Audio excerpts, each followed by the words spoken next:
how's it going, guys? Right, when you think of Tiger games, you would think of something like your little Tiger LCD games back in the sort of mid-80s, sort of early 90s. But Tiger themselves decided it was a good idea to release a console. So, back in 95, they released the R-zone, their very own interchangeable games console. Now this thing was going up against things like, you know, the Game Boy, the Game Gear, the Lynx, and also things like the Virtual Boy as well, which is kind of where this thing slightly gets its characteristics, as it were. So the main thing with this is it's a headset console. So you put this thing around your head, and you get this attractive R-zone sweatband there, and this sort of unit sits on your sort of right eye, and then this sort of screen flips down, and the image of the game is projected onto this screen, which is actually a kind of a cool effect. But that's pretty much as far as the coolness of the R-zone sort of dries up. So we've got the headset there. Also comes with a controller as well, so you put the headset on, then you play with the controller. The controller itself, so we get it the right way, is fairly hideous, really. It's quite comfortable to hold, but the D-pad and the buttons are awful. So we've got our controller there. We've got A, B, C and D button, which I've never actually worked out all the buttons for any of the games. I don't think it needs them all. We've got an on button there, start button, select button, sound button if you want the bleepy bleep sounds on or bleepy bleep sounds off, pause button, that's in case you're just feeling sick due to the eyepiece, and one of the most important buttons is the off button, which people seem to overuse with the Tiger R-zone, basically constantly just turning it off. We've also got down here sound there again if you want more bleep bleeps or less bleep bleeps, contrast, more or less sickening of the eye. Also got an attractive belt clip there, so you can clip this on and then walk around with your Tiger R-zone head unit on. We've also got a game storage system here, where you can store an extra cartridge there as well. Now, there was 3 of these systems released. This was the first one in 95. I think 96 came with these sort of like super screen, which was this mega R-zone thing, which has like a massive screen that popped up. Now I don't actually have one of those at the minute, but maybe one day. And then in 97, this fella came out as well, the R-zone XPG, Extreme Pocket Game. Yeah. Extreme. There's not a lot of extreme about it. Admittedly, the D-pad's a lot better, and the buttons and stuff are, yes, a lot better on this system, I'll give it that, but it's pretty much an R-zone. As I said, they had problems, as I said, with this system, with it making people ill, so that's one of the reasons why they had to sort of change it. Now let's have a quick look at some of the games for the system itself. I've got 4 games. I've got Mortal Kombat 3, I've got Virtual Cop, and I've got Batman, which we can only hope that this time Tiger didn't make Batman have sexy sounds like he did on the game.com. And also I've got a box game as well, which is the Star Wars Jedi Adventure, which I picked up at a sort of a convention a couple of months ago. The guy didn't know what the hell it was. By the sounds of it, he'd had it for like years and just wanted to get rid of it, so I got it for like £2 boxed. But again, you can see that R-zone themselves, or Tiger, they had some really great you know, game title licenses. Again, I'll show you the advert for the R-zone now, and you can see that just the advert is the biggest con you've ever seen in your life. The way they basically get the original games, like the arcade hits like Virtual Cop, Daytona, show them all going, and then they basically put these bleepy sort of LCD game, sort of like a tiny little view of it for like 1 millisecond in there. Just you will buy an R-zone, it will be amazing, you get Daytona. No you don't, you get some bleepy game instead. But yeah, we'll have a look at that now. Are you ready to run Daytona? Vanquish a virtual fighter. Dispense some justice in Virtua Cop? Then it's time for some fist-in-your-face reality as all 3 rip into the R-zone. Blast your way through Virtua Cop. Here come the bad guys! Tear up the tar at Daytona. Checkpoint! Checkpoint! And prepare to meet your virtual master. It's Doral! All R-zone cartridges play on the R-zone and the R-zone super screen. Are you? Right, back then with the R-zone. Again, this is how the screen looks. So it is, you know, it's a red monochrome screen. Again, much like the Virtual Boy of its time. Sorry about the angle, but it's actually quite hard to actually film this thing going. Right, so first up then, we've got Virtual Cop, which I've never actually played before. So let's have a go and see how wonderfully bad it is. Oh my god.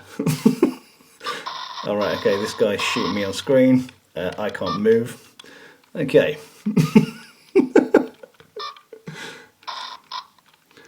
Right, I'm trying to move over, trying to get my shot over, and I can't. And I'm dead again. So far I can't actually move left at all. Oh, there we go. Ah, shot him. Right, okay, there we go. So one hit. Yeah, very responsive. So yeah, pushing the directional buttons here and virtually nothing's happening. And there we are, I am dead. Maybe I'll have another quick go at that. That was fairly horrible, to be honest. So another quick go at this then. Right, one, he's dead. Right, that's one. Come on, come on. Move. Oh. Shot again. Right, come on. You're pushing all the directional buttons and literally nothing is happening. The target is like aimlessly wandering around. I mean, come on, if you honestly bought this, if you just got this for your birthday when you were like 12 and, oh, hang on, shot him, that's 2 dead, you know, and you got this as your game and you're basically going blind with this thing, you must have been so disappointed. There you go, that one's over. Right, let's get another one in then. Take the R-zone out. Right, next up then we've got Batman and Robin. Let's see what this one's like. Okay, let's get it going. Here we go. Check out that sound. Okay, I am the Cape Crusader. And I'm fighting. There you go. Yep. Oh, I can move up. There you go. I'm using the other buttons there. So I jump. I can throw probably a batarang at that guy there. Oh, I can duck as well. Get the guy on the bike. Right. Okay. Duck. Duck. Oh. See the next guy again. Oh.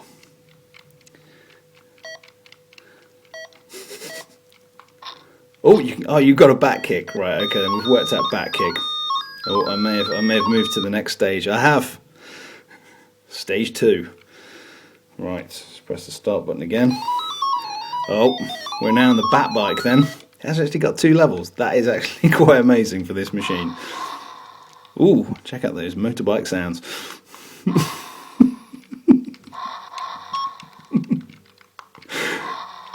Okay, so I'm going along and everyone is kicking my ass and nothing really is happening again. I now can't even... Oh, I did move there.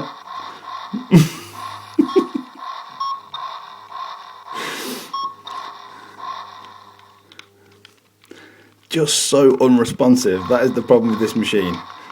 You just can't do anything and it is just unresponsive as hell.